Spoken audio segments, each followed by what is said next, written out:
কৃষ্ণ, খুব মন দিয়ে শুনবেন এই প্রশ্ন। যারা সাধুদের নিন্দা করে, এটা কি সাধুদের জন্য কি উপকার না অপকার? তো এই প্রশ্নের উত্তরে বলা হয়েছিল, নিন্দক শুক্রচৈব সফলা নির্মতাহারে। ভগবানের 84 লক্ষ জন্ম আছে, জনি সৃষ্টি করেছেন। তার ভিতরে দুটো জনি অত্যন্ত সাকসেস, এক হলো নিন্দুক আর হলো শুকর। শুকর কি করে?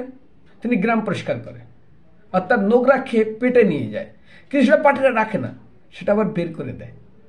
কিন্তু নিন্দুক কি করে?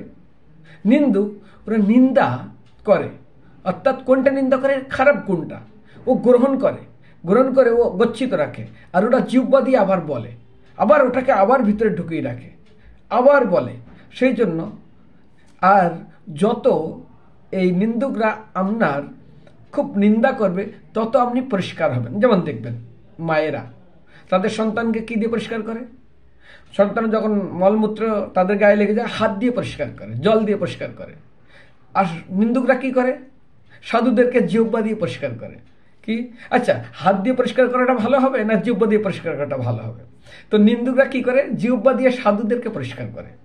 আর জিহ্বা দিয়ে পরিষ্কার করা মানে বুঝতে পারছেন আরো ক্লিন হয়ে যাবে।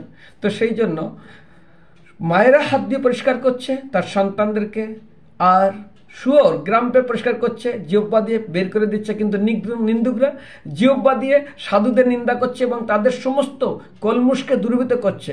আর এই কলমুষটা তিনি গ্রহণ করছে, কে? নিন্দুক, আর ভিতরে রাখছে, ও ফেলে না। আবার কোনো কোনো সময় যখন দরকার হয় আবার বের করে, আবার ঠিক ঢুকিয়ে রেখে দেয়। হরে কৃষ্ণ। এই জন্য নিন্দুক মিত্র হামারা। একজন সাধু বলছেন, সত্যি যদি সাধুদের কেউ মিত্র থাকে তাহলে একমাত্র নিন্দুক। নিন্দুক কেন মিত্র হামারা?